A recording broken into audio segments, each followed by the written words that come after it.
একাদশ অধ্যায় শ্ৰীকৃষ্ণ স্তব পদ চতু ভীতি বেৰি জয় জয় কৃষ্ণ ৰই কৰিলা প্ৰণাম দেৱে দণ্ডৱতে পৰি নম্ৰভাৱে কৰি কৃতাঞ্জলি জানো পাৰি আৰম্ভিলা মহাতুতি ব্ৰহ্মা ত্ৰিপুৰাৰী নমো নমো হৰিপদ পংকজ যুগল যাক জ্ঞানী গণে চিন্তে হৃদয় কমল যিটো জগতৰ অন্ত জামি ব্ৰহ্মময় দেখো বিদ্যমানে কিনো ভৈল ভাগ্যোদয় সৃষ্টি স্থিতি জগতৰ কৰি পোনে নোচোৱে তথাপি তাৰ একো দুখ গুণে এতেকে জগতে চিন্তে তোমাৰ চৰণ প্ৰণামো পৰম মহেশ্বৰ নাৰায়ণ তপজপ তীৰ্থে হেন নকৰে পবিত্ৰ যেন শুদ্ধি হুৱে শুনি তোমাৰ চৰিত্ৰ যখ বিস্তাৰিলা এতেকে অৱতৰি আকৌ শুনি যাওঁ কলোক সংসাৰ কতৰি পাতকী উত্তৰ যাৰ যখ কচবনে হেন চৰণক আমি দেখিলো নয়নে মনৰ মলক মূৰ শৌক ধূমকেতু পখিলো হৰণে আবে আমি মুখ্য হেতু ভকতসকলে গাৱে গুণ নাম যত তাৰ মালা গান্ধি তুমি পিন্ধা হৃদয়ত পূজা নমস্কাৰ ধ্যান সমস্ততে কৰি যখ কীৰ্তনতে মাত্ৰ তুষ্ট সন্ত হৰি ভকতৰ বাখী মালা হৃদয়ত দেখি যেন হতি নিকন সন্ত দেৱী লক্ষ্মী নেৰামালা তথাপি ভাজাকো অনাদৰি লক্ষ্মীটো অধিক ভকতক দায়া কৰি তিনি লোক পাৱে আক্ৰমিলা কৃপাময় দেৱৰ আনন্দ খুৰৰ ভৈলা ভয় জানো প্ৰভু কৰা ভকতৰ পক্ষপাত আমাৰো কৰিও পাৱে পাপৰ বিঘাত যতেক জীৱৰ মানে পুৰুষয় ধৰ্ম সবাৰো ঈশ্বৰ তুমি পুৰুষ উত্তম এতেকে পখিলো হবে তোমাত হৰণে অগতিৰ গতি প্ৰভু কৰিও চৰণে তোমাৰে খে কিংকৰজ তেক জীৱ আমি জগতকে প্ৰৱতুৱা তুমি অন্তৰ্যামী প্ৰকৃতিটো পৰমাৰ্থ ৰূপ দেৱ কৰিও কল্যাণ চৰণত কৰো হেৱ ষোড়শ সহস্ৰস্ত্ৰী ৰত্ন মধ্যে হাৰ মনক মথিবে কামে নোৱাৰিলে যাৰ হেন আত্মৰাম পূৰ্ণ কাম মহেশ্বৰ হৰিও সংসাৰ তাপ পাপ নিৰন্তৰ আন হবে মিছা তুমি সত্য ভগৱন্ত তোমাকে জানি মহা মহন্তে হেৱন্ত তজোপা দুদক গংগা জলে কৰি স্নান তজু কথা অমৃত কৰন্ত কৰ্ণে পান তাহি কাহি জগন্নাথ আমি ভৈলো ভিত্ৰ সাধিলা সকলে কিংকৰৰ যত কীৰ্ত্য এহি বুলি প্ৰণামিয়া কৃষ্ণৰ চৰণে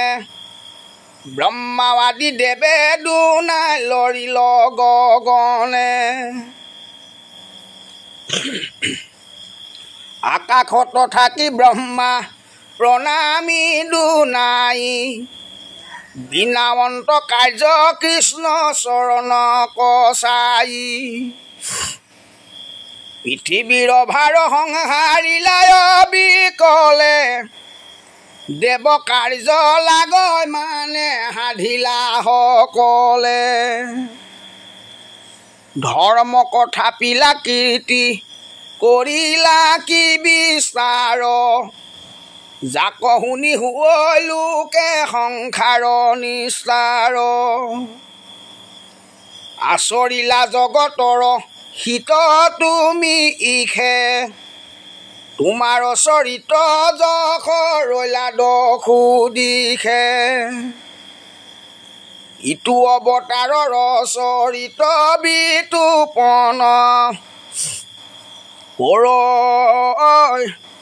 কলি যুগে আক শ্ৰৱণ কীৰ্তন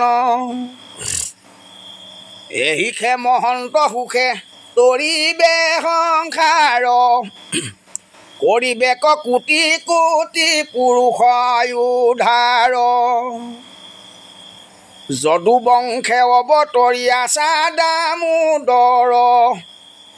25 অধিক গল শতেক বছৰ উলকো নাখিলা প্ৰভু দিয়া ব্ৰহ্ম শাপ আমাৰ অথা নকআবে আখিও কবাপ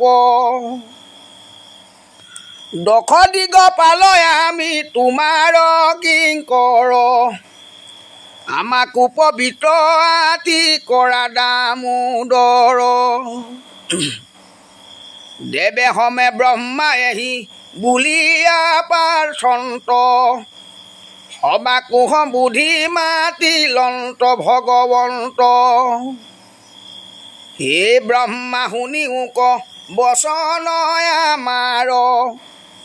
দুইটো সংহাৰিলো পৃথিৱীৰ মহাভাৰ যাওঁ যে বেইটো যদু কুলন সংহৰি আৰু ভৰে দুনাই তল যাইবে বসুন্ধৰি পৰমদা পৃষ্ঠ যদু কুল নিবাৰ বিপ্ৰহাপ চলে আক কৰিবু সংহাৰ বৈকুণ্ঠক জানতে যাইবু তোমাৰ গৃহক আজি আগ হুয়া হবে চলি স্বৰ্গক হেন বাণী শুনি ব্ৰহ্মা জুৰি জোৰহাত দেৱে সমে মাধৱক কৰি প্ৰণিপাত পৰম আনন্দে বজাই দুন্দুবি নিখান মেলানি মাগিয়া হবে গৈল নিজ স্থান আত্মনন্তৰে কথা শুনিও সাক্ষাৎ দ্বাৰকাত অনেক মিলিল উৎপাত অনাবাৱে উভৰি পৰতৰু ঘৰে ঘৰে তাখ পাৰন্তে ফুৰে ফেৰু উৰৈ খোলা বৈ আতি বতাখ প্ৰচণ্ড সঘনে নিঘাত পৰ লৰৈ ভূমিখণ্ড সদায় বৰিষে ধাৰে হালধি ৰুধিৰ ন কান্দন্তে লোকৰ চকুৰ পৰে নীৰ শুন গৈ শংকিনী গৃহত ফুৰৈ পক্ষী একে আকাশতে কতো জ্বলে দুই চচি উপজপ সুত পক্ষী বানৰত নৰ অকালত বাহে নদী নদ সৰোবৰ দ্বাৰকাৰ ওপৰত উৰৈ ধুমকেতু মিলৈ বিমংগল পুৰি উচনৰ হেতু দেখিয়া সমস্ত লোকে কম্পিত হৃদয় জানিলো মিলিল যদু কুলৰ প্ৰলয় বিপ্ৰহাপে আখিয়া আমি জানিলো দুখত ধান দিলে হুৱৈ আখৈ সবাৰো মুখত বিদ্ধ বিধ যাদৱ গণৰ ধাতু নাই কৃষ্ণৰ আগত হবে ভৈলয়ে কথাই উঠ কণ্ঠ শুকাই মুখ বিবৰ্ণ বৰ্ণ কৃষ্ণ কহ বুদ্ধি হবে বুলিলা বচন ঋষি হাবে পাইলে প্ৰভু ভৈল বিসংগতি কহিউক কি কহিবু কেশৱ সম্প্ৰতি বুলিলা বাকু বাক্য জগত আধাৰ শুনা কুল বিদ্ধ হব বচন আমাৰ ভৈল বিপ্ৰহাপইটো কুলত সম্প্ৰতি আকৌ এৰাই বাক পাৰে কাহাৰ শকতি নেদেখো আমি আউৰ উপায় হিহাত মিলৈ মহা উৎপাত দেখা দ্বাৰকাত কালে গাখিলে ক বিঘ্ন পাতিলে ক দেৱে আমি যদু বংশ নাথাকিবো কেৱে নকৰা বিলম্ব প্ৰভাষক লাগি যাওঁ হেন ভাবি পাক বিপ্ৰহাপক এৰাওঁ প্ৰভাষৰ প্ৰভাৱ শুনিও যদু যাক চন্দক দিলন্ত দক্ষে ২৭ কন্যাক ৰোহিণীত আতি প্ৰীতি বাঢ়িল চন্দৰ দেখিয়া হবেও দিলা দক্ষত গোচৰ আমাকনো সুদৈ পিতৃ তোমাৰ জমাই থাকৈ মাত্ৰ ৰাতি দিনে ৰোহিণীৰ ঠাই শৌক ক্ষয় ৰোগ খঙে দক্ষে দিলা সাপ মিলিল চন্দত শ্ৰী সমস্তৰে পাপ ভৈল ক্ষয় ৰোগী পাছে চন্দ্ৰ সাপে চচি কাষন্তে শৰীৰ নিহিতে যাই খহি খহি ব্ৰহ্মাত গোচৰি পাছে পাইলা উপদেশ প্ৰভাষত স্নানিলা গুচিল হবে ক্লেশ ভৈলা নিশা পতি পুনু পূৰ্ণ কলে বৰ নিস্তাৰিল তীৰ্থৰ প্ৰসাদে সহধৰ পাইল হুল কলা এৰাই ৰোগ শোক তাপ প্ৰভাষৰ প্ৰসাদে এৰাইলা দক্ষ সাপ হেন জানি আজি আমি হুয়াই কথান আশা প্ৰভাষৰ গয়া কৰোঁ স্নান দান বিশিষ্ট বিপ্ৰক ভুঞ্জায়ুক অন্ন পান গোভূমি সুবৰ্ণে উচগি দিও দান জানিবা দানেশে দুৰ্গতি দুখ হৰে যেন মহানাৱে সাগৰত পাৰ কৰে গুণী গান্ধী মনে মই বিমৰি সিচাই আতপৰে আন আমি নেদেখো পাই কহিলো স্বৰূপে তোমাক আত কিবা কাজ প্ৰভাষক যাই বেয়া বেজান্তে হুৱা সাজ কৃষ্ণৰ আদেশ শুনি যত যদুগণ প্ৰভাসতি থক যাইবে গোটাৱল মন জোৰৈ ঘোঁৰা হ'ব আনি ৰথ সুৱলিত সুবৰ্ণৰ যত তুলৈ ৰথৰ সম্ভিত দ্বাৰকা নগৰে চানি প্ৰজাৰ ঘন চাল চিহৰয় ঘোঁৰা গজ ঘণ্টাৰ আস্ফাল বজাৱনী খান হবে সাজ সাজ ঝান্তে বিৰধাক তবল কোবাও হাতে বাটে দিন্দি মদগৰ দণ্ডি দেইত বেৰু ডাক ৰথ গজ বাজি সাজি বজা জাকে জাক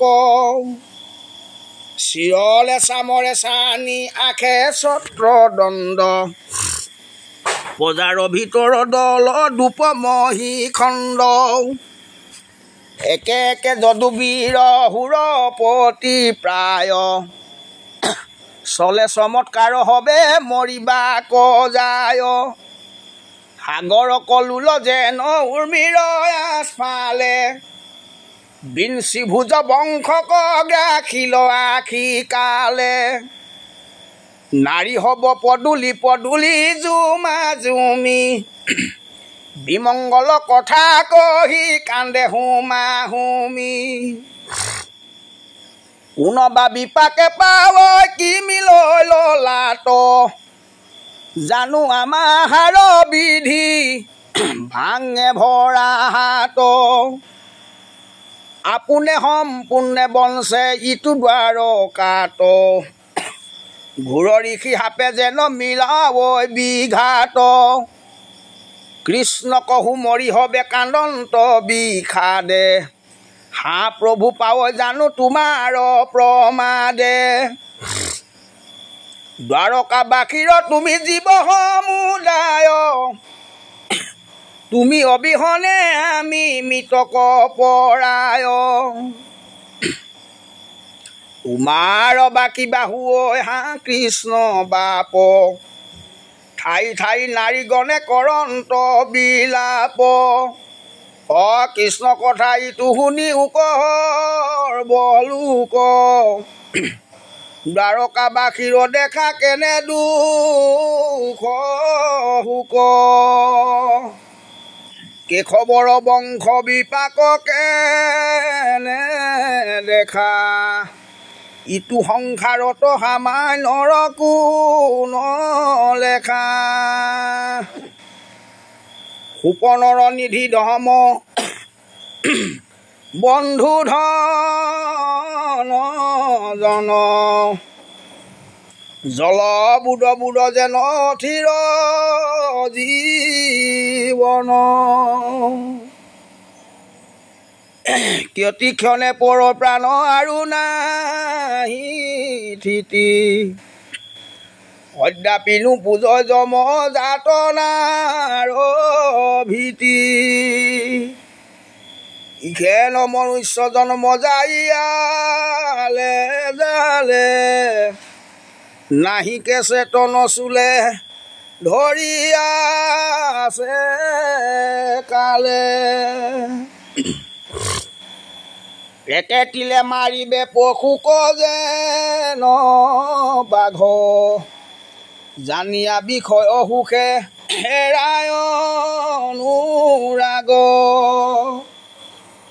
যাইবে জীৱ আছে নতু মিলিবে মৰণ সত্তৰে কৃষ্ণৰ পাৱে পখিও হৰণ কৃষ্ণ বিনে নাহি আন যাতনাত প্ৰাণ স্মৰণতে সন্ত বৈশ্য জগতৰ প্ৰাণ দেইয়ে কচলু জল তুলসীৰ পাতে এতেকে বিক্ৰয় কৃপাময় জান্ত তাতে হেন বন্ধু মাধৱৰ ধৰা গুণ নাম নিৰন্তৰে নৰে ডাকি বোলা ৰাম ৰাম হৰি ৰাম ৰাম ৰাম।